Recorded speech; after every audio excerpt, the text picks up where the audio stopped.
'n baie kenmerkende teken van die eindtyd is die onvrede wat op die aarde sal wees. Oorlog op oorlog. Openbaring 6. En ek het gesien toe die lam een van die seels oopmaak. En ek het een van die 4 lewende wesens hoor sê, soos die geluid van 'n donderslag, kom kyk. En ek het gesien en kyk, daar was 'n wit perd, en hy wat daarop sit, het 'n boog, en aan hom is 'n kroon gegee, en hy het uitgegaan as 'n oorwinnaar, en om te oorwin. En toe hy die tweede seël opgemaak het, hoor ek die tweede lewende wese sê, kom kyk. En 'n ander perd, 'n vuurrooie, het uitgekom, en aan hom wat daarop sit, is dit gegee om die vrede van die aarde af weg te neem, en dat hulle mekaar sou doodmaak, en 'n groot swaard is aan hom gegee. En toe hy die derde seël opgemaak het, hoor ek die derde lewende wese sê, kom kyk. En ek het gesien, en kyk, daar was 'n swart perd, en hy wat daarop sit, het 'n skaal in sy hand. En ek het 'n stem tussen die 4 lewende wesens hoor sê, 'n rantsoenkoring vir 'n penning, en 3 rantsoene gars vir 'n penning, en moenie die olie en die wyn beskadig nie. En toe hy die 4de seël opgemaak het, hoor ek die stem van die 4de lewende wese sê, kom kyk. En ek het gesien en kyk, daar was 'n vaal perd, en hy wat daarop sit, sy naam is die dood, en die doderyk het hom gevolg, en aan hulle is mag gegee oor die 4de deel van die aarde, om dood te maak met swaard, en hongersnood, en pes, en deur die wilde diere van die aarde. 'n Uitstaande teken van die laaste dae is geen vrede op die aarde nie. Die Bybel praat van 'n wit perd wat hardloop. En die ruiter op daardie wit perd het 'n boog. Die wit perd stel oënskynlike vrede voor, maar die ruiter met die boog in die hand stel verseker nie vrede voor nie, maar wel oorlog. En die Bybel sê baie duidelik, na die wit perd is 'n vuurrooi perd wat hardloop. En die simboliek daarin verbonde is dat die vrede van die hele aarde af weggeneem word. Oorlog op oorlog, met gevolg dat daar nie tyd sal wees om te plant, te saai nie. Dat groot hongersnood die ganse wêreld sal tref as gevolg van oorloë wêreldwyd. Die woord sê in Matteus 24 vers 7, die een nasie sal teen die ander opstaan, en die een koninkryk teen die ander. Jesegiel 7 vers 25 en 26 sê, ramp op ramp sal kom, gerug op gerug. Wanneer die angs kom, sal hulle vrede soek, maar die sal daar nie wees nie. Hulle sal te vergeefs by die profeet openbaring soek. Ook die priester sal nie leiding kan gee nie, en die ou mense sal nie raad hê nie. Ek sê weer, die woord sê, in die laaste van dae sal dit oorlog op oorlog wees.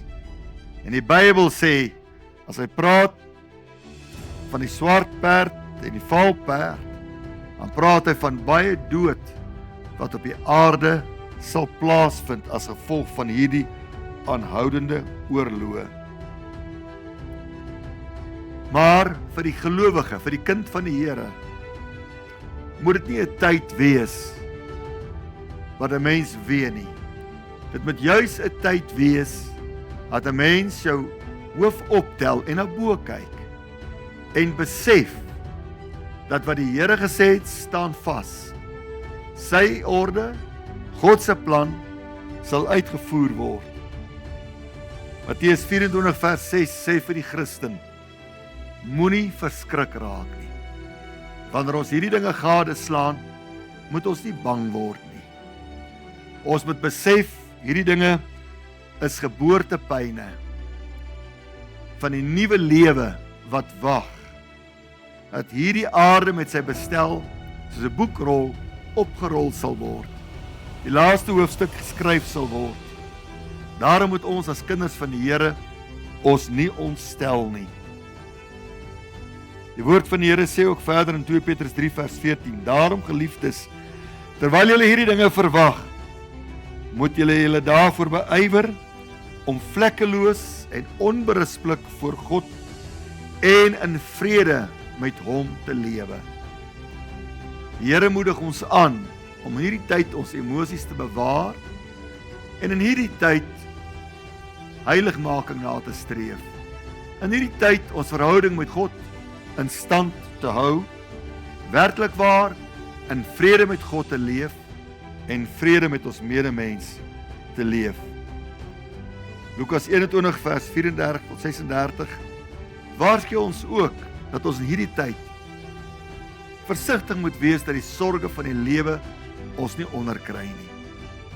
God sal sorg vir sy kinders. God sal die regverdige bystaan en help in hierdie moeilike tye wat toeneem oor die aarde. Want weliswaar neem onrus, onvrede, geweld en oorlog toe op die aarde. Moet dan nie bekommerd wees oor wat jy sal aantrek of wat jy sal eet nie. Die Here sal sy kinders onderhou. Dan sê die woord van die Here verder in 1 Tessalonisense 5 vers 4 tot 11. Laat ons dan nie slaap soos die ander nie. Laat ons as kinders van die Here dan wakker wees en besef dat God het bepaal hoe dinge sal afspeel in die laaste dae. En dat ons dan nie sal wegkruip vir hierdie dinge nie. Dat ons hierdie dinge in die oë sal kyk, maar vreesloos dit in die oë sal kyk. Ons harte, ons fokus hemelwaarts rig en eintlik opgewonde wees in die wete dat hierdie is tekens van die laaste dae.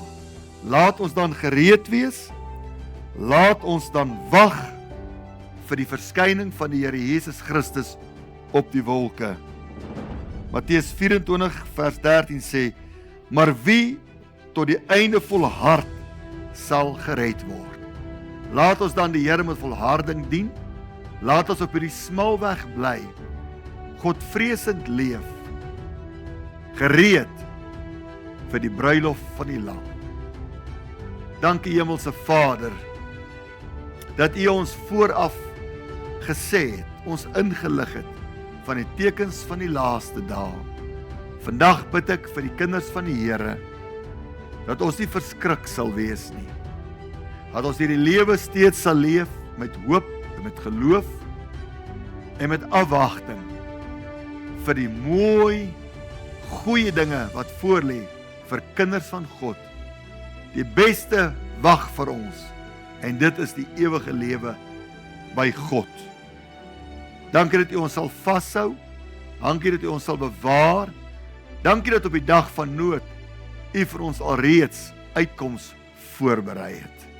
Ek bid dat elkeen van ons in hierdie laaste dae ons lewens sal leef met vrede in ons harte as toegewyde kinders van God, wagtend op die openbaarmaking van Jesus Christus. Amen.